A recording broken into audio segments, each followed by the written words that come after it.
there's a curiosity recession happening where people are not asking enough questions, and we are constantly finding newer and newer ways to shut the world around us. Today, Gautam reveals why Nike lost billions of dollars by following their e-commerce data and the cultural signals about run clubs and community that could have changed their outcome if they've been paying attention. E-commerce is growing is not an insight. Number go up is not an insight. There was a lot of analysis and not enough imagination. If you want to do something truly differentiated, just analysis is not going to get you there. And Gautam shares with us his Origami strategy they used to scale global campaigns despite no extra headcount and no extra budget. Quick thing, if you're not subscribed yet, hit that subscribe button now. We drop new episodes like this every week with strategists who see the cultural shifts before your competitors do.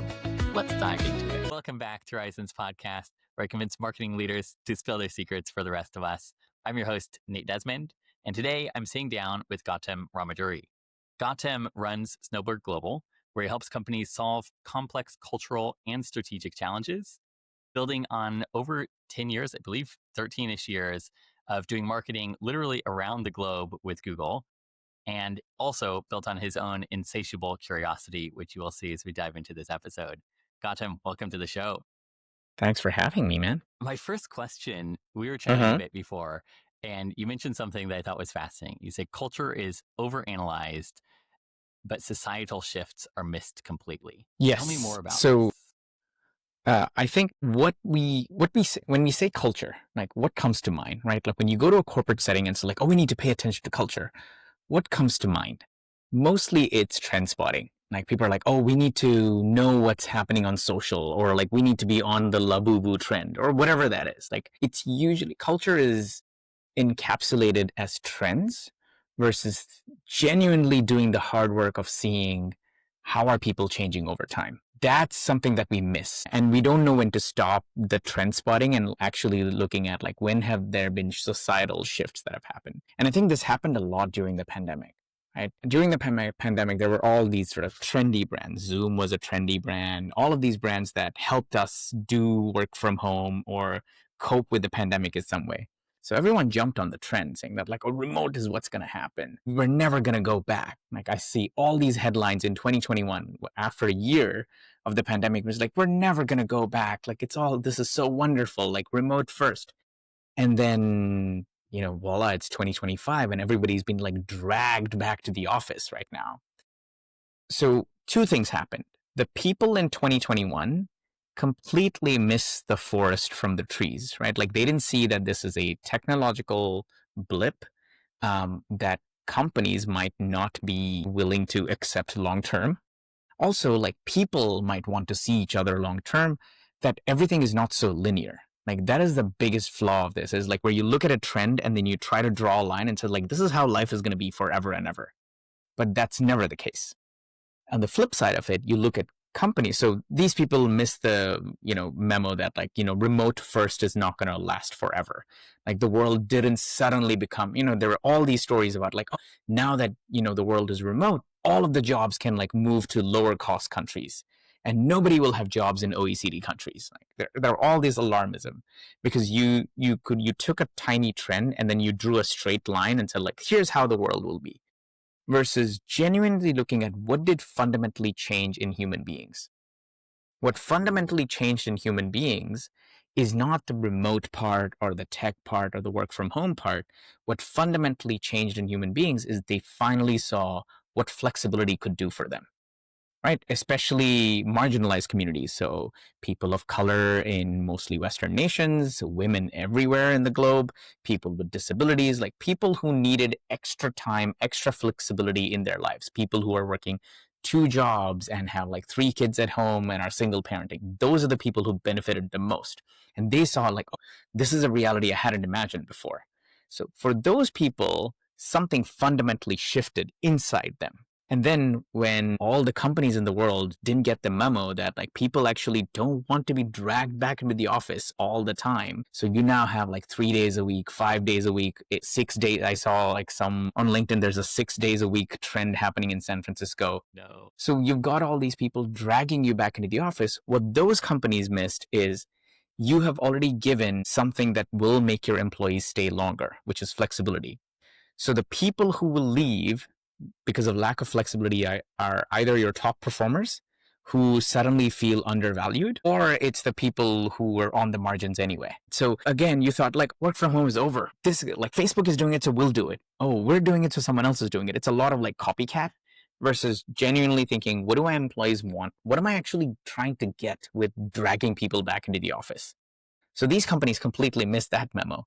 So now you have people showing up 3 days a week and doing coffee badging. I'm sure you've heard of the term coffee badging, or maybe it has come up in the podcast before. So coffee badging is just literally you go to the office, have a coffee, badge in, badge out. So it doesn't show up in the systems, right? So you have coffee badging, you have all kinds of people trying to like hack into this or like hack around the system, but you have a fundamentally unmotivated workforce that's showing up because you missed the trend from how fundamentally human beings have changed. And all of these are cultural questions. So you have missed, like culture is like overanalyzed and understood because you don't fundamentally see how human beings have shifted. And this is obviously in the context of people operations and HR and business operations, but this is true for marketing. This is true for business development, for partnerships, for anything that is related to running a business. You have to understand that you live and operate inside a larger society and a culture, and you also have a smaller society and a culture inside the company. So it's usually this disparity between like not being able to understand what has truly shifted in the world outside, nor are you able to recalibrate your world inside to like match that in a way. That is fascinating. And it reminds me of one of my favorite concepts I'm sure you probably enjoy as well, time Mm. horizons. As humans, we tend to think in very short time horizons of like a week, maybe a month at most, and therefore miss these longer term trends. Like you mentioned, we see like, okay, today we're working from home. So I imagine 10 years from now, I'll still be working from home. And we miss the larger implications. Right. Like How would a business, every time I get sick, I feel like I'm never going to get better. Like every time I have a cold, I feel like it's yes, never going to go away. it's the end Like of the this is world. how my life is going to be. Yeah, it's the end of the world. It is the man flu. When you look back at, let's say, 2020, everyone's Mm. going to work from home. How would someone see through that short-term trend and spot the long-term societal shift toward flexibility? I think you have to keep asking what, and sometimes you won't know it immediately, right? Like sometimes you'll need to wait a little bit to see how is everyone reacting to this and like how long is that? And like there's no perfect science for that. I remember one thing that caught my eye early is plants. So Interesting. right before, actually no, right before the pandemic kind of kicked in like December. It was November 2020, 2019, December 2019. I was in London. I went and got myself like a full year membership at the Kew Gardens, which is like a botanical garden. It's a very like octogenarian thing to do, but I was like very into it. So I was obsessed, and I've given up on like long-term hobbies and taken up short-term obsessions. And I think like that's a better way to live because you go deep into something and then you come out and then your world has changed. You view the world differently because of this experience. So anyway, so became a member of the Kew Gardens. Then my daughter was born in December, and then in March, sort of the pandemic hit globally, right? Like everything shut down, etc. And then suddenly everybody's running indoors. But not only that, by mid of 2020, people had started buying plants, house plants. So house plants became a thing. And at that point, houseplants could have been seen as a blip. Oh, this is just a trend. But it hasn't stopped. The amount of business houseplants do. In fact, there was a time where I was obsessed with this idea of plant smuggling. Plants are smuggled all over the world, not marijuana, like plants. Wow. There's a huge like under the radar cartels that smuggle orchids. There are certain kind of like rare ferns that are smuggled. There's cacti that are smuggled. Again, the market for houseplants went insane. And it's because two things happened. One was there's a status symbol to like some of these fancier orchids, etc. But then people suddenly realized that there is a incredible healing capacity for taking care of when you take care of something, it cares for you in a way, even though plants can't care for you. You're sort of healing yourself by the act of caring for that plant. So then the question becomes, is it about the hobby or is it about what it changes in you? If it Mm, fundamentally changes something in you that is a net positive and it's still like not cost prohibitive in any form, then that thing is going to stay. Now you see, even in like Singapore, you see like there are all these like fancy plant shops now with like cool names like Soil Boy and all that. So there's so many places where house plants, especially in the developed world, have become like an in thing, and that trend has not stopped. Like, so it's not a trend; it's a what I call secular movement that stayed with us as a culture. Now interesting. we realize we need kind of a little bit of greenery inside our houses. We need some plants around us, even if we keep killing them. That's okay. We'll keep buying more because we feel like there's something that it does when it's inside our house. Think about things like, again, think about things that just automatically become habits Yeah. that it fundamentally changes you, like hand washing. Everyone, I'm sure many people are not washing their hands as much now, but at a baseline level, the amount of hand washing in the globe has gone up and has stayed up since the pandemic. Again, that's a way Interesting. people have fundamentally shifted, right? um And what do you I think it's sometimes, yeah, go ahead, sorry. what do you think drove the difference between something that fundamentally shifts and Mm, stays shifted versus something that mm. temporarily shifts and goes back? Now, work from home, obviously, there's an external factor that's saying come back to the office. But when you look at human nature, would you agree that human nature is fairly consistent throughout the last 100,000 years? Or do you think human nature is actually changing? I think it's changing because it has to. It has too many external complexities to deal with. You didn't 100 years ago, you had, I don't know, the plague to worry about, but like medically we've changed, right? So like that's not something we worry about.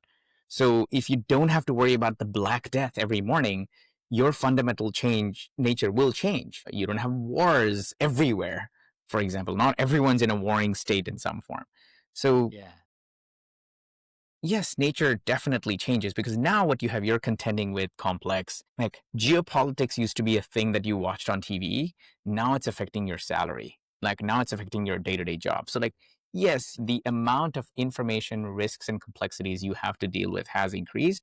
So, human nature has to sort of shift based on whatever is painful now, I would say. So I wouldn't say it's consistent over the last 100 years. I think like things change because the world changes and we keep changing it. That's fascinating. How do Hmm. you think businesses should be reacting to this? So it's obviously the easy one of like, hey, people are buying plants. I'll start a business selling plants. But how would you react if you're an existing business? I think the number one mistake most businesses, and I work with a range of businesses. So ever since of like leaving Google, I made it a point to diversify and work with a wide range of non-tech businesses because I wanted to understand like how does the real world work in a way. And I see this, and this is tech, non-tech, across the board. The number one mistake businesses make is they're not paying attention to what's actually happening outside. They're too busy in their short term. So back to your point, like human beings are hardwired to short-termism. Businesses are like even more hardwired now, especially if you're a quarterly reporting shareholder like conference type business. That's all that's there on your mind, right? Whether you can Yes. always say like we always think long term, but like you don't act long term. Businesses, the first thing they do is like they're not noticing. They don't have a place. They don't have a systematic way of capturing signals, and these are signals like signals from outside. Sometimes they're too busy with their own product. Sometimes they're too busy looking at competition. So they don't even like look outside their industry for that matter. And sometimes they're too busy with their own process, which is the worst because you're so insular, so inward focused, so into yourself and your existence that you have not paid attention. Like, how is the world shifting right under your nose? So they're not paying Interesting. attention. That's number one, right? Like you don't have a capacity, you don't have a formalized way of collecting these signals, you don't have a team that's processing them, or you haven't trained everyone in your organization to actually think through, okay, how is the world shifting in a big way? So I think that that's one. Once you've spotted the signal, then you can debate. Oh, is it a trend? Is it a moving? Like, should we experiment on something? Should we not? Should we try something? And then you go from there. But you haven't even spotted it. So where do you go from there? How would one go about spotting signals? Like, let's say I'm a company owner or CMO and I want to start spotting signals, at least for myself. Do I read the Mm. news? Obviously, I subscribe to your newsletter. Where else should I be looking? You have to have the most diverse media diet possible. And that means different things for different people. So it's like your gut bacteria. You need to keep it like as diverse and mixed up as possible. So I recommend a couple of things. Like you want to make sure that you are first thing to do is to make sure you've covered your bases. Like your industry, your company, you've got that. Like many companies don't even do that. So that's already a problem, right? Okay, so you've covered your industry and then know that like, okay, this is not the universe. The universe is much bigger. So I'll give you an example. Let's look at Nike. So Nike, storied brand, incredible story. And then we know the last few years before the new CEO came on were pretty rough on Nike, right? One of the reasons for that is they came in, they were very short-termish. They're like, oh, e-commerce. This is exactly like a great like pandemic story. Like e-commerce is a thing. E-commerce is never going to go back. We have changed fundamentally.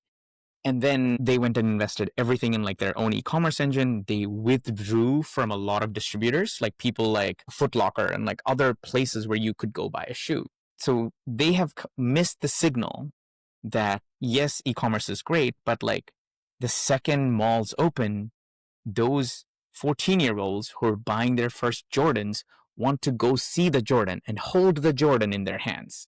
Yes. They completely missed that. Like it's almost like a signal that they shouldn't have missed. I'm sure they have data on that somewhere sitting. Or maybe they don't, because like the smell of a shoe cannot be codified in Excel. So like that was not data per se, but like if you just asked anyone in their shop floors, they would have told us like, yeah, the face of the person changes when like a shoe fits or like they find the right colorway, etc. So they missed that signal. So they invested all of this money into e-commerce. They built the best site. Their app was great, but then that's not how people wanted to buy shoes. The signal they also missed is like what happened during the pandemic is like more people started taking on running as a hobby. And the more people, and like many people fell off the cliff when the pandemic waited, but run clubs became a thing. So you didn't pay attention to a subculture that was literally associated with your product. And you didn't see that coming. You didn't see that flourishing. You were so busy in your product and your story and your branding that you missed a cultural signal of like run clubs are now a thing. And they're now a thing that is not just solving physical, health issues. It's more about mental health because it's about community. It's about people getting together. It's a whole new movement. So you could take that as niche and say, okay, I'm going to invest in this niche and own the mainstream trend. Like I will be the person who leads this trend. You could have done that, but no, you didn't do that. You waited too long. The trend became mainstream and like On Running, literally, like they're called On Running. They have run clubs. They became a big part of it. Hoka became a big part of it. All of these upstart brands became more associated with running, which is a category that Nike was famous for. And then now you start seeing like you've missed all of these signals suddenly. And like another signal I would look at is marathons became a big like hit after the pandemic because everyone again missed community, missed the real life feel. Of all the marathon runners, how many of the winners of all of these marathons that happen around the globe, Mumbai Marathon, Singapore Marathon, Marathon in Lagos, Marathon in New York, how many winners are wearing Nike? That's a signal you could have paid attention to that signal. Did you? Maybe, maybe not. I don't know. I don't work there. But from their decisions and their actions, didn't seem like they paid attention to any of the signals that showed them very clearly that like shoes and footwear is a deeply emotional category and you should invest in things that are deeply emotional, including like the physical touch, the store, the community around that. Like I don't think they thought that. I mean, hopefully the new CEO sees that, and I think Wall Street definitely hopes that he does. But the old administration definitely didn't think of that way because they went like, oh, let's analyze the data. What is the data telling us? Let's follow the data. I don't know. Did we answer the question? I don't know where I went. To me, in that so many good answers in there. I think one piece that's really fascinating to me is the balance of insights, but also analytics. That if you focus too much on the data, just the analytical piece, you might know the what people are doing, but you don't know the why they're doing it. And same thing, if you focus too much on the why, you might hear like, this is what the customer says they want. They want a really fast horse, and you might miss that, like a car is a better solution. You need that combination of both the numbers and also the human insight behind it. In this Nike example, it almost sounds to me like the initial insight was just bad, that they missed the emotion when they focused too much on e-commerce. And then the second mistake they made was maybe being tunnel visioned on one strategy and not being open to an evolving world. Do you think that's where they went wrong? I would say they didn't even have an insight. Like that is not an insight. E-commerce is growing is not an insight. Number go up is not an insight. So I definitely agree on what you're saying. One of the reasons I founded this company is again and again, this was within Google, with partners, with companies that we would work with. I kept finding that there was a lot of analysis and not enough imagination. And if you analyze the data deeply, at some point you'll analyze the data the same exact way as your competitors do. They have the same competitive info, they have the same info around like your TAM or target addressable market or whatever. And Yeah. they will all come at it with the same strategy. So analysis can give you best practices, but it's not going to give you your unique path. Your unique path has to come with your own imagination. And that was fundamentally lacking. So what these cultural signals do is feed the imagination bit and then tell us which parts of the analytics actually make sense for us to go own or chase, right? Fair. So it's less about analysis versus something. It's not about like them working together or anything. It's you need to have enough. If you want to do something truly differentiated, just analysis is not going to get you there, which is one of the problems I have with many of the big consulting companies, which is like you end up getting like the average of what is happening in the industry. Oh, we work with the best hospitals in the world, so we will tell you how to be the best hospital.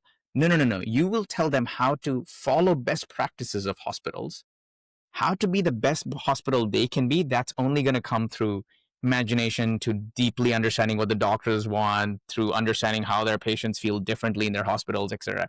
That portion is completely left out, which is what happened in this case. Is like there was not, for a company that has incredible run of imagination and being pioneering, they sort of turned that part of their brain off because of market forces, because of the leadership was like maybe ex-consulting. There's all of these factors that prompted that. But at the end of the day, they just had a strategy devoid of any imagination for a couple of years. Now, hopefully they come back from that because it's a Yes. great brand and I'd love for them to like be back and their mojo. But you know what? In a way, it's excellent to see On Running. It's excellent to see Hoka. All of these companies showing that they have a very unique path to their own win. None of these companies follow the exact same model as Nike or Adidas. They're all finding all these successful companies that you look at are not getting there by using best practices. They're finding their own unique path to whatever winning looks like for them. And winning might not look the same for all of them. So there needs to be a heavy dose of imagination, not just like you can analyze and do segmentation, for example, right? Like a lot of companies spend a lot of money on segmentation. Like you'll spend money on segmentation. I feel like it's such a waste of time because 90% of the companies I work with never end up using the segmentation. So like, I'm like, why did you do it then? Like, what was the point? Because the imagination part comes in making a choice and saying like, oh, we're going to go for segment B and only segment B. And here's how we're going to imagine the world differently for segment B. People don't do that because that feels scary and it feels uncertain because it's not backed by data. But I love one of the management thinkers that I love listening to and reading is Roger Martin. And one of the things he says is like, by definition, there is no data about the future. So if you want to invent the future, you're not going to do yourself any favors by hunting for data. Yeah. So this is again like fundamental lack of imagination, and that's what we end up working on. Most of our projects are, you could get the analytics anywhere, but let's now help you using these cultural signals find a new imagined possibility for what could be success for your company and no others. Like no one else could follow that path. Let's go find that path together. This is where I love the concept of data informed decision making. So you can have like data driven decision making where you say we only do what the data says. And let's say that's like we test this blue button versus this slightly different blue button and we pick the one that works best. Or you can have data informed decision making, which is I think a lot of what you're describing, at least as I would define it, which is saying we think that this landing page works really well, but what if instead we use a sales model? Does that work even better? And you need creativity to jump from this mountain that you're doing pretty well at to this whole other mountain that maybe is worse, maybe is better, and you just experiment with it. Do you think you need a dictator to be able to do that? So many of the companies that do this are still founder led. I don't think so. I think it's more for any leader. How do you de-risk? Because like anytime you come up with ideas that have to do with the world of imagination, there's going to be imagination can only work when there's a high degree of uncertainty to an extent. Like you don't know what this is going to be. You're going to make a couple of bets and you're going to see how this is going to go. So if a leader can just make it okay, and like I know there's so much like hackneyed phrases around like, oh, de-risk innovation, blah, blah, blah. It's none of that. Like I feel like you don't even have to use the word innovation in this case. It's like just make it okay for people to make choices and for then have some sort of consequence that comes out of those choices, and de-risk how expensive it would be for someone's personal career to have made that choice. So most companies are like now in a situation, and this is where it's interesting, the internal culture ends up not responding to the external culture in a way. So let's say the world is changing. Let's say everybody knows like we need to do something different. But yet most people, especially in senior positions, so like whatever your company might be, that might be a director plus or a VP plus in your company, they are not incentivized to say yes to something new or pursue a new path. Because things are good, like they're like, anything I do can be seen as risky. If it's seen as risky, so you'll see sometimes like, let's say a new proposal comes up and you've gone to, a round table of senior leaders and you're presenting this new proposal, very few leaders are now saying, yes, that's a great proposal, let's go with that. Most of them are giving you ambivalent reactions. They're like, oh, yeah, that's okay. That sounds interesting. Like they'll ask one, like what I call like a courtesy question in the meeting, and the project will move forward. So they're not holding the project back, but they're not giving it all the resources they could give. They're not giving it its all. So let's say when the project fails, they can just say, oh, I knew that project was not going to be a good one anyway. So you're just basically, you're so focused, because what has happened, like that social contract between the company and you has also broken, because you don't trust that the company is going to do right by you. So in a weird way, the messiness of your internal culture stops you from responding to external culture, even though you know that's the right thing to do. Yes. And it's very much in this area of incentives design, which is sort of behind everything in the world we live in. How do you change that? Let's say you are a fairly senior person, you're CMO, but you're not the CEO. You still have someone you have to report to, and they still have a board to report to. How do you change that for the people working for you without then getting your own self in trouble? I think you have to, there usually is, and we don't usually take on, when we do business with companies, they're usually like large multi-billion-dollar companies around the world. Yeah. When we work with them, we tend to not pitch to committees or groups because we know that's not the right way to go. Or like, even if we work with them and gave them the right strategy, it's not going to go anywhere. We already know that. Like we've seen enough data to know that like this is like, we'll make our money, we'll get the bag, but like it's not going to go anywhere. So that's not fun. Usually there is a single change maker in that company who we then associate ourselves with and work with. So this person then knows who are the right doors to knock, right? Who are the right people to talk to and what to tell them. Or sometimes we help them with that actually. On like, here's how. So there usually is what should we do as a company? Like what product should we build as a company? Which is the audience we should pursue as a company? Which markets should we expand as a company? Those are, in the grand scheme of things, relatively easy. And I say that like very seriously because it takes you 3 or 4 months to find out that answer once you have all the data and you've had like exercise of imagination, you've like looked at cultural cues, you've done all of that. Here's what you should do, CEO. Like I've got that presentation. That's usually, until that point, is the easy part. The hard part then comes is how do you drive what I call alignment of self-interest? And an old director of mine at Google coined this. I don't know where he found it from, but I love it. It's like, it's the idea that the CEO, CMO, CFO, subsidiary leads, everybody has to look towards the same direction and say, this makes sense for my business. Yeah. And my business in this case could be like the BD, because 90% of the time what's happening is like marketing team has gone and built a strategy that is completely divorced from what success looks like for sales. And if you're a sales-driven organization, you've just wasted everyone's time. Or in many companies, you hear this idea of like, oh, we don't know what products priorities are, so we can't build a plan yet. I'm like, why are you not at the table? Why were you not invited to the table when the priorities were being planned? So these fake boundaries that we've constructed between departments is what ends up hurting us. So the thing to like solve is like have a single leader, So less I would say dictatorial, more diplomat, I would say. At least like a one very strong Secretary of State or a diplomat who can go and find all of these people and get them to agree that like, hey, don't you think this is the right problem to solve? And everyone says yes. But everyone is saying yes for a different reason, right? They're not all saying, because people think like, oh, if we just tie it back to revenue, people say like, that's not true. That's not how human beings work. Because the product lead probably just wants like more PMs to hire, or like everyone's got like some sort of secret agenda. Yeah. And in strategy, this like irrational agenda, internal irrational agenda doesn't get talked about at all. We often talk about like, oh, predictably irrational, like we human beings are irrational, our consumers are irrational, so we need to like work towards that. But we never think that irrationality applies to our own leaders. So when you have your own leaders, like there might be a person who, there might be a VP who's just waiting for the CEO to go and to take that CEO's job. There might be a person whose headcount got like cut and he's like really salty about that. There might be a person who's very nervous to be laid off. There might be a person who's just like posing and he's got imposter syndrome.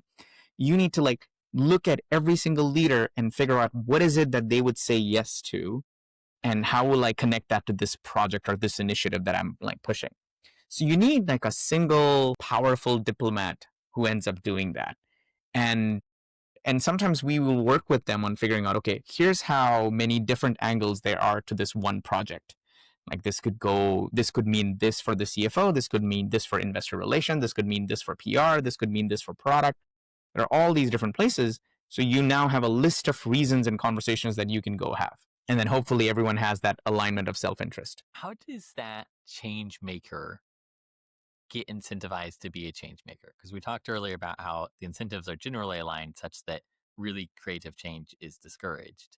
So how does this change maker, why does a change maker want to be a change maker? Why does a musician want to make music? It's almost like inherent in a way that okay, so instead of talking about like why, I would say, what are the common characteristics I've seen? Like there's always a sense of this ain't it. Like there's always a sense of like, this is not, like we could do better. There's so much we could do. There's always a sense of like mild frustration or even like high frustration with how things are. And I work with a range of clients in Japan who are all trying to go global. And one of my clients actually taught me this word called modokashi, which is, I'm sure I'm butchering it, but like this notion that like I want to make something happen, but I find myself constrained from making it happen. Yeah. Right. So it's not like muzukashi is like, this is tough and like this is a problem. Modokashi is like I have this desire, but I'm not able to do it because I'm constrained in some form. So there's a sense of that. But then it's also, this person is not like jaded. It's very important not to be jaded. Jaded people don't make good change makers. You need to know that the journey is going to be a long one, that you're going to figure it out. But like there's enough faith in the company, in the product, in what you do, in what your team does to say like, we can make this happen. And most of the time they don't know how to get there. Most of the time they know this is what needs to happen. Most of the time they know like, these are the places that I think we should dig into, but they don't need to be the people with all the answers, which is where they hire us and like we help them. So this duality of like, you're frustrated with what's happening right now, but you're never jaded. And you think things can still happen. The third one is incredible EQ. And like, this is where the imagination part aligns with this a lot more, where you're able to sense what does everyone want in the room and why. Like, why do they want to think versus like, because then that can only come by being a deep student of people and understanding like how people behave. Why do they do certain things? Never taking it personally for you. It's almost about like, why do they react the way they do? And that's the rarer skill. And I think it can be learned over years and years. But this idea of like high EQ, you're able to understand. So you're frustrated with how things are. You haven't given up. You think there's a way out. But then when you do find the way out, you know what to tell each of these people, or like how to talk to these people. Or at least even when you're finding the solution, you can say, hey, let's not go down that path because like this VP of product is going to say no because like they want this revenue stream to win. And like that becomes an input into the strategy itself. which again, like most strategic exercises that are run like in like a sterilized lab experiment place where you have not accounted for all these like irrational beliefs because somehow you think strategy is a very like sterile exercise outside run in a vacuum of a business. I love that point you made that we are also irrational. The people inside the Mm-hmm. business are also irrational. And yet, to your point, we often treat strategy as something that's only about the consumer and about the business, but not about us as the people that actually be doing it. Do you think without change makers, would companies simply die off over time, or would they find another path forward? Depends on the size. Large, like we have now built a world where the large companies are just so large. It's just they're like a Mack truck. Even if you press the brakes, it's going to be like, decades before they stop, right? So things will keep happening, things will keep moving.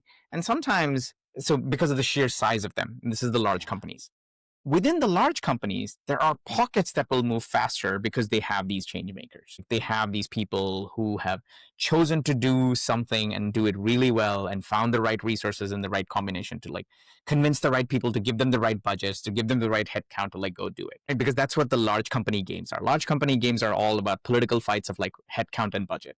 That's all there is, right? So someone has like perfected that game and they've won that.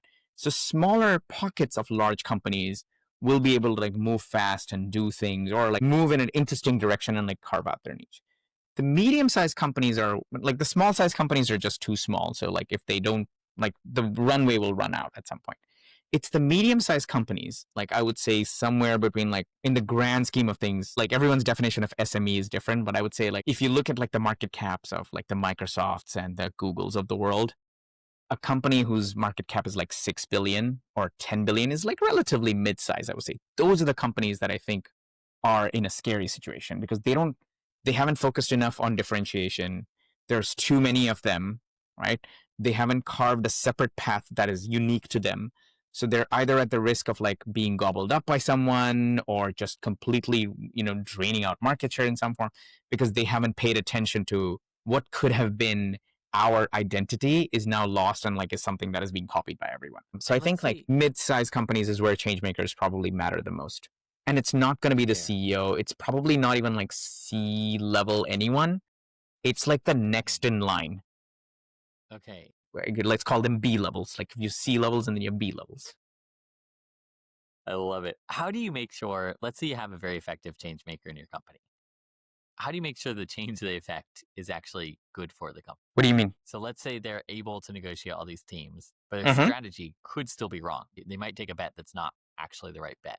How do you make sure they're taking the right size of bet such that if it works out, it's really good, but if it doesn't work out, it doesn't ground the company? I mean that is part and parcel of coming up with the strategy itself. Like if you're betting the farm on something, that is not a strategy. That is like an existential question, right? And maybe you're so desperate that like I know companies, I've worked with companies whose market share went from double digits to like less than 5%, right? So they have no other choice but to bet the farm. I would say go for it. Because like you're so far in like the bet, like you are so close to oblivion that like the only thing you can do is like go big. There's no go home. Yeah. But for most companies, I would say there is a way of like testing some of the strategies. And a lot of times, strategy doesn't mean you're like completely rehauling what the company is doing. The art of strategy, especially the kind of strategy that we practice, which is it looks at what is it that is unique, like your unique path. For you to find your unique path as a company, there needs to be successful pockets within your company somewhere.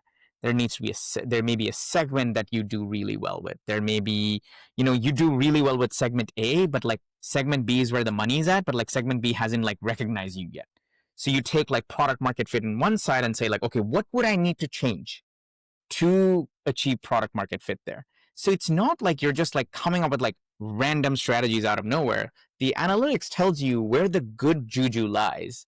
And then the imagination tells you, okay, I'm going to take this good juju, I'm going to construct something different from it, and then try to like push this in front of this other segment or this other market or this other product in some form.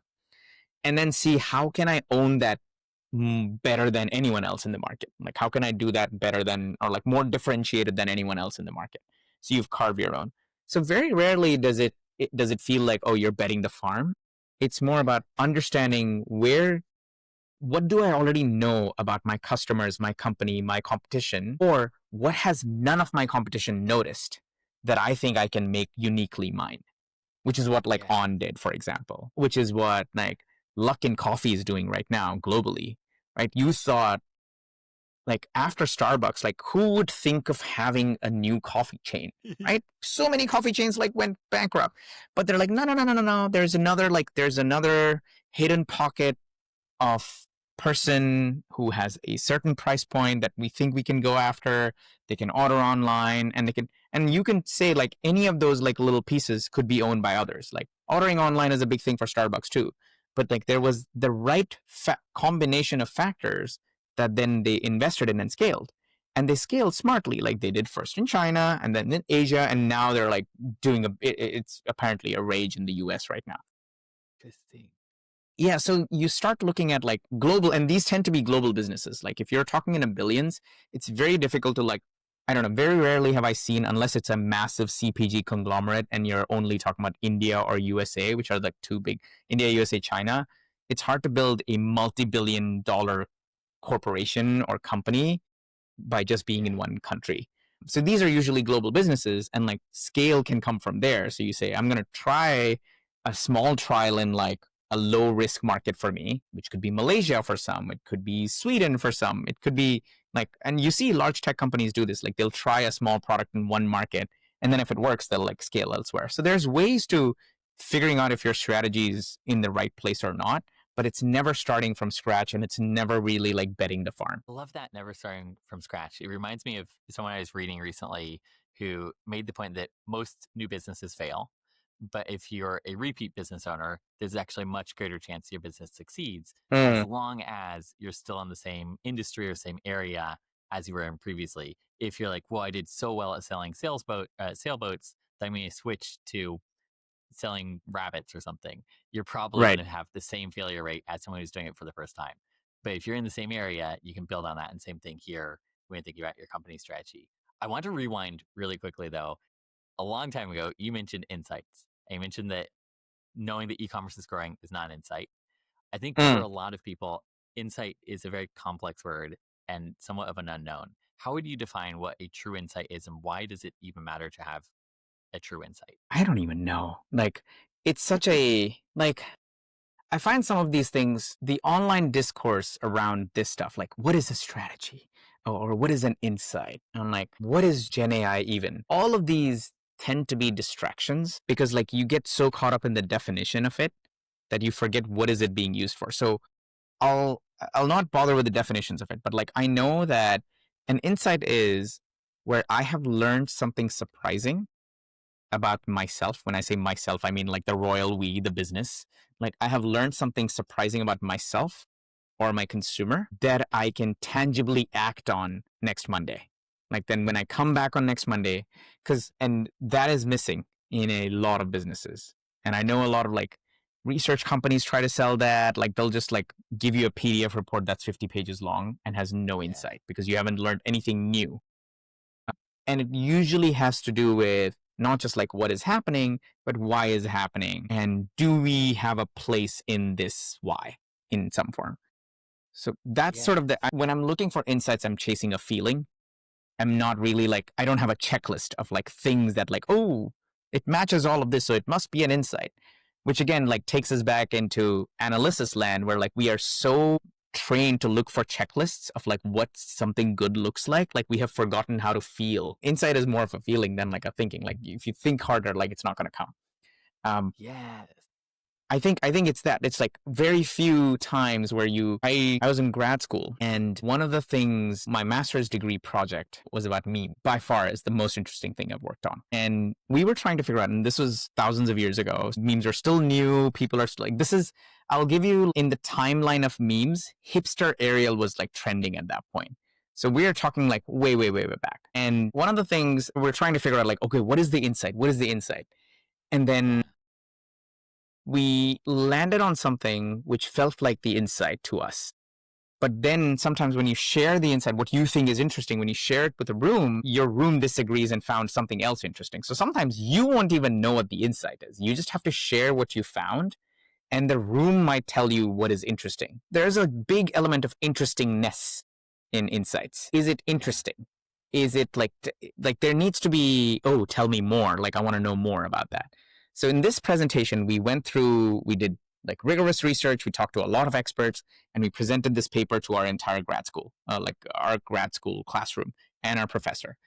And we thought the big insight was this idea that like when we share memes, we're trying to share a little part of our identity. So we thought that was the big insight, right?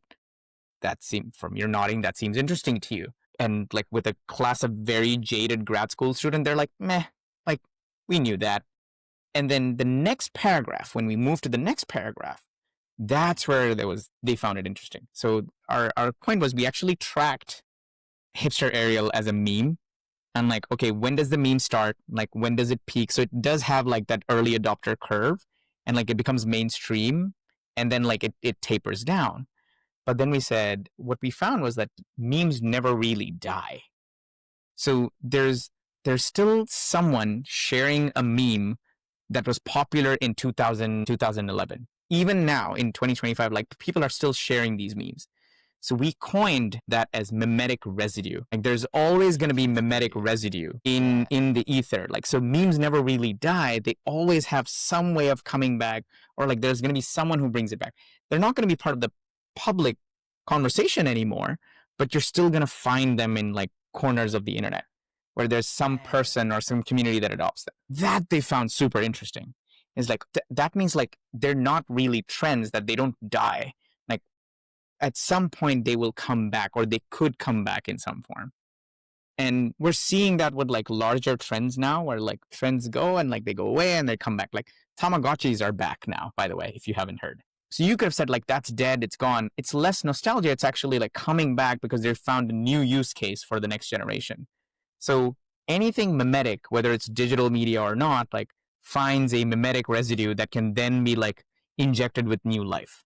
That's what was interesting to that group. I wouldn't have told you that. Like it was just like one of the 5 bullet points that we found. Or like, okay, yeah, this is one of the facts. But the group around you are like, no, that's what's interesting. So when you're a person who's like, it's new, it's interesting, it tells you something that you didn't know, that group didn't know. Yeah. These are people who are doing cultural anthropology for a living. So they know this stuff. They're like, oh, we're quite well aware of what's happening, but like that we didn't know. So that's going to be true for your company. If you're a shoe company, you're going to have a board of people who are all about shoes. So they know everything about shoes. So it's going to be very difficult for you to tell them something new about shoes. But then if you tell them a bunch of things about like, oh, here's how people relate to shoes differently, one of them will say like, I've never seen that before. Or like, I've never seen people cry over Jordans, or I'm sure people have. No, I'm just giving you an example of like, there would be something that feels surprising, feels like you have learned something new about yourself, and feels like a signal that you could actually use and work on Monday. It almost sounds very much like comedy, which I believe you've also practiced at times. You have something that you think is quite funny, and then you bring it to the stage and you find like, maybe no one laughs at that one, but they laugh at the other one. And that's the thing I should take away. Yeah. And like, go ahead. Where do you find yourself when you find these insights? Is it most often in conversation and reading and something else, going for a long walk? For me, it's conversations. And I think of it as, if you think of your brain as a processor, right? You need to have like that diversified gut microbe. Like I told you, like you need to have diversified input. So I'm constantly consuming, like we have a physical newspaper. I think physical newspapers are super important for that diversity, by the way. Like you will not get the same diversity if you read the same newspaper online. We can talk about that later. But like physical newspapers, magazines, 1,000 newsletters, podcasts, all kinds of like clippings. I have like magazine clippings that I'll like keep from like forever. Like, and this is like fully scrapbook mode. Like, and like, because it feels interesting to me in that instant, and I'll store it, but I don't need to like consume all of it immediately. And I trust my brain to make the connection. And then when, a topic comes up again and again, I'll have a discussion, like maybe I'm on a walk with my wife or, talking to a client. And then the connections will start getting made and like something will come up and like, oh, I think it has to do with X, or I think it has to do with Y. And then that sparks something. One of the things we were talking about recently was we were talking about, every single presentation in the globe that is being made about Gen Z talks about how tired they are, how they're exhausted, like they're emotionally vulnerable. Mental health is a big crisis. I'm like, this same presentation is being made in like 500 boardrooms right now, right? But then one of the insights that came when I was talking to, because I was able to like read some of the first person blogs of Gen Z themselves instead of like looking at stats and like surveys, like listen to them maybe, and even interacting with like friends that I have who are in the generation. One of the insights that came is like, yes, there's a ton of mental health issues. They're struggling, but they didn't ask for this, and they know it's bad, but it's hard for them to like get off that phone treadmill. So they acknowledge that like, you think we want this? We don't, because we had parents who were they're latchkey kids. They were given iPads very early. There's all of this stuff that was built around them, and sometimes we make it all sound like it was in their agency to have avoided all of this, and they have chosen this. Instead, what they're saying, like, this is not a hell of our making, and we would love to unsubscribe, but we can't. So that just came up in a conversation where like, because everyone's talking about the same so the information shared everywhere is the same, but the insight came in that one conversation where we're like, this is really not about blaming them.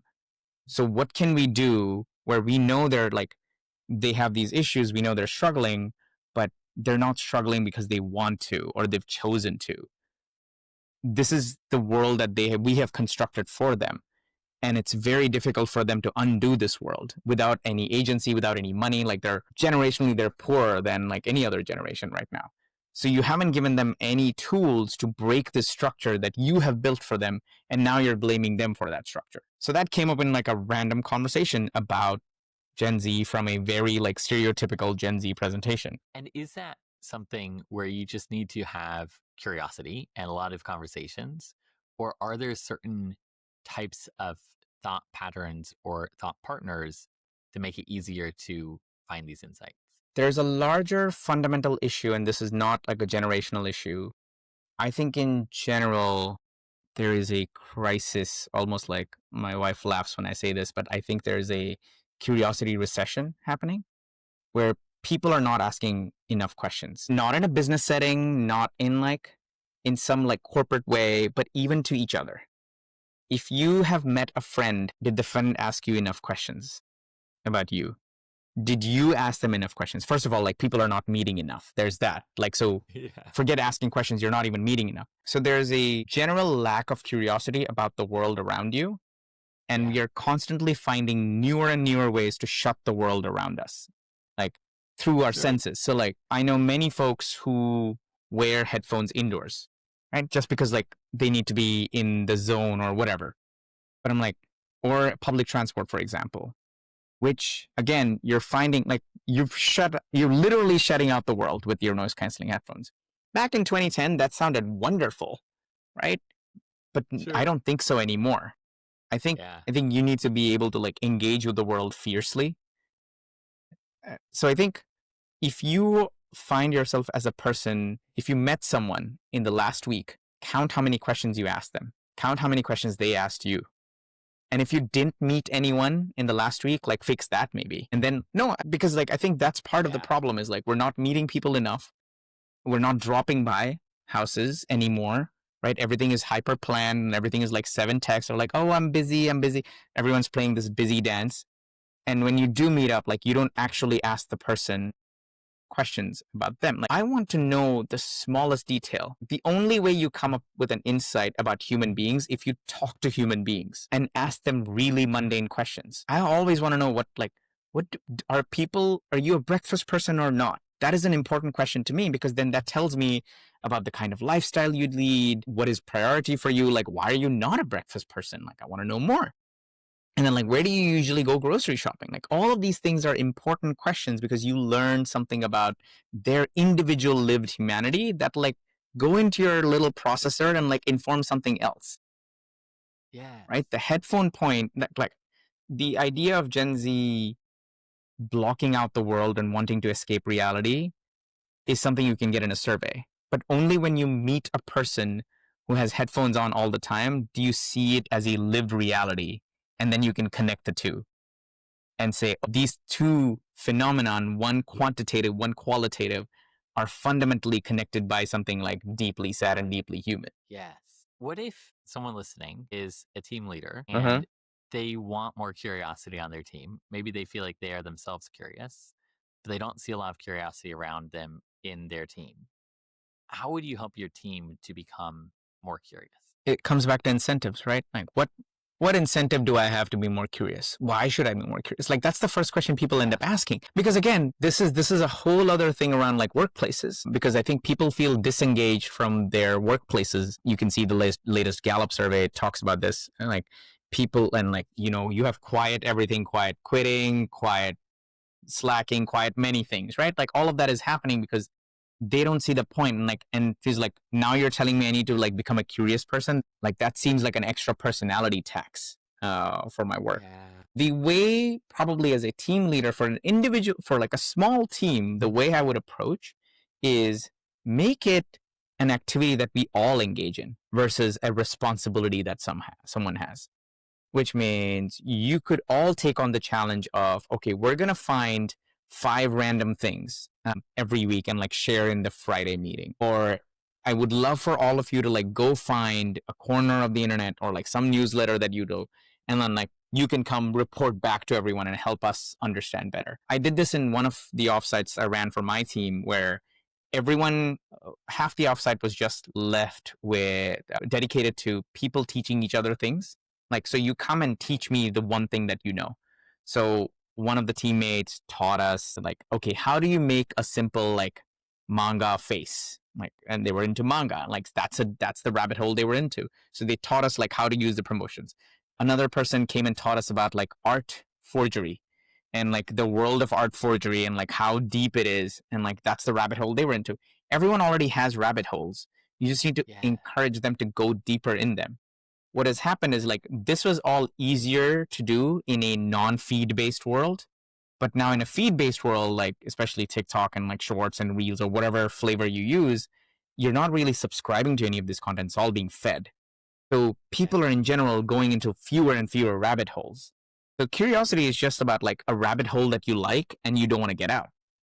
So if Yeah. you're a team leader, you just say, let's have some rabbit hole time. Like all of you bring one thing that you want to teach us. And that's where you engage with your own material most because like you're going to tell someone else why this like weird thing, but amazing thing is really amazing and it's not weird. Yes. And every time I have that conversation, like the one around, like who cares about like what hipster Ariel is like? I get so excited when I talk about hipster Ariel. I think like it's a genuinely useful subject to study. Like, and I think we should still have mimetic studies everywhere on like things, seeing like how things spread. But when I explain it to someone, like my heart lights up. Like I can tell them about all of this stuff. When I explain people like some obscure thing about like plant trafficking, I get excited even if that other person will never use that plant trafficking fact in their lives, they have now learned something else. And like I have felt good. So as a team, you've taught each other that you're not unidimensional, that you have another side, but you end up teaching them about some weird corner. One person taught us about so this person volunteered for the F1 and they taught us how they do fire safety at F1. I'm like, this is amazing. Fun. Like, it's so cool. And all of this is in one team, not planned. Like nobody hired them because of these skills. They just happened to be under these rabbit holes. And my worry, and I don't know if they don't already have these rabbit holes, this is like an educational shift that needs to happen. Like that we will need to encourage people to develop a very diverse set of inputs. And that means, clocking out of TikTok or clocking out of the feed based world and then deciding like what specific inputs do I want to have? Yes. Like then there's decline of reading. There's so many other things that are happening societally. I don't know if this one poor team leader can solve all of that, but hopefully there's still vestiges of people's curiosity still in there. Like everyone's hopefully into something. Yeah. And yeah, I mean, I did some interviews for interns recently, and that was the shocking thing is like, I didn't find that people were into things. And that was a big flag for me because it was like, the simplest question is like, what are you into? I don't think I maybe like 5, 6 people didn't get a single good answer. And a good answer is just like a real thing. Like you could tell me you're into like plumbing. Like I'd be so into that. Like that'd be so cool. Like I'm into plumbing and the effect of lead pipes. Like, yes, great, Fascinating. amazing. Got very like boilerplate answers. It's like, oh yeah, I'm on TikTok. I'm like, that's not a thing to be into. But I don't think they can help it. And I think there's a larger societal cultural flag.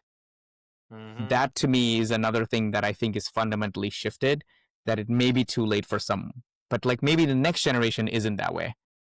Like Gen Alpha, I have huge hopes for Gen Alpha because I think like people have learned their ways and already like pulled back screen time and all of those things. Like governments are now stepping in. There probably is a lot more at work to protect the younger generations. But but the just fresh grad generation, I think it's hard. It's terrifying. I wonder how much it is it something you can dig out of someone? Like I could imagine myself being like, oh, I'm into reading. But then when I'm really talking to them and be like, oh, I'm actually currently reading this book and really fascinated by this topic. Yeah. Versus there just isn't anything there and I'm not really into anything. That's interesting. But before we close, I want to go back to the very beginning. We were talking about trends and how companies look at trends and they miss the bigger socioeconomic effects. Should companies still look at trends? Let's say they are looking at socioeconomic trends, but should they look at these other shorter term trends also? I think companies aren't even looking at those, is what I'm saying. Fair. It's relegated to like some social media team, like say it has a very narrow, very unidimensional definition. Trends, that's what we do on TikTok. That's trends. Or like that's what we do with our social team. That's trends versus are you actually paying attention to how the numbers are shifting? Are you actually looking at societal patterns? Are you looking at like larger things that are larger sentiments that are happening in the politics of your country? All of those things, because like we keep pretending that businesses work in a vacuum when they don't. Businesses work in a social, cultural, political climate, and you're a function of that. So you're not in a vacuum. So I would say like, you know what? Even paying attention to trends would already be better than what they're doing right now. Fair. Right, like because it's relegated to like a small social media department. It's not at the C level. It's not looking at like what is the world shifting to? What are the latest numbers from and no, there are all these surveys, right? Pew does a survey, Gallup will have a survey. Every single company should have woken up to see like Gallup survey, like they do a survey of work every year. And when they see like 60% of people are already like disengaged with their job or some crazy, it's a big number. Every single company should have woken up and say, okay, is this us? Like, what are we doing? But nobody did that. Nobody did that because they all think like, oh, that's not us. We're special. Yeah. They're not talking about us. So I think it's less about are you paying attention to the trends? It's that you are not paying attention at all. So start paying attention. I do want to go back to your TED Talk. I know it was a decade ago, but it was fascinating. There's this term you mentioned. I'm probably going to mispronounce it. Jugaad? Yeah. What is Jugaad and how should businesses be applying it? The concept exists in many, many cultures. It's this idea that you don't ask, what do I need to do a certain task? You ask, what do I have? Like, what do I have at my desk right now? And I think this applies from like a micro level to a macro level. At a micro level, I'll give you an example. So I was in a small team of mostly designers and writers, and we were trying to reimagine the future of Google. Like, what would it look like UX, UI wise? It was super cool. It was like we were part of a small like Skunkworks team. And I had all these like insights that I had found on early days of how people react to haptic feedback. As in like, this is like early days of touchscreens, right? Yes. So relatively early days, not like really early days. We're talking like 2010, 2011, 2012, that around that area. So I found all of these interesting like insights about like how people react, like hand positions like changed when people were holding small phones versus tablets. And we were slowly entering into the world where it was not like a single device world, and we were in a multi-device world. Now, all of this sounds like so basic right now, but like back then it was like a new thing. Yeah. And we were like, okay, we're going to have a family of devices that work with each other. And people are going to have expectations of those devices when you sell them as a family. So there are all these like insights that we were going to feed into the designers and the writers, and they were supposed to like build this vision for, okay, what could this world look like for Google and YouTube and all of this.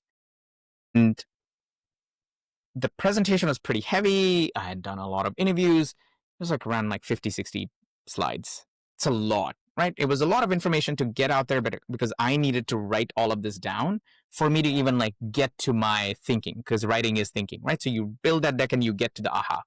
I'm like, great, but I can't like throw this 50-page deck at them.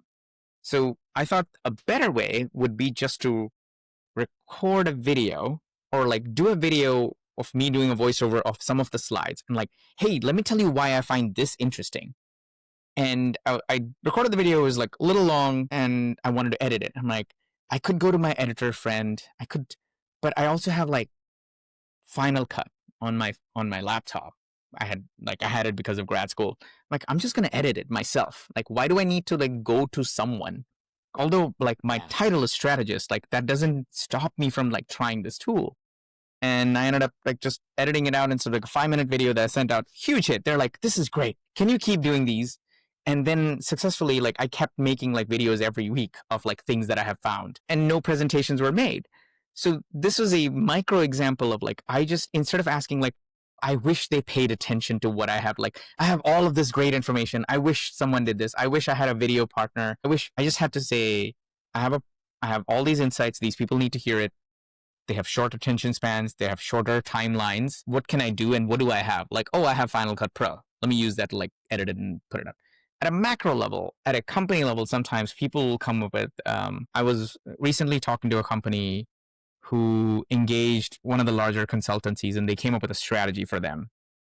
I say strategy in quotes because this strategy basically says like, you need to scale up, you need to invest in scaling, like basically doubling your headcount if you want to like go achieve this other big goal of expansion, global expansion. And they're like, do you know what that does to a company? Like just doubling headcount? Like, do you know what that does to a company?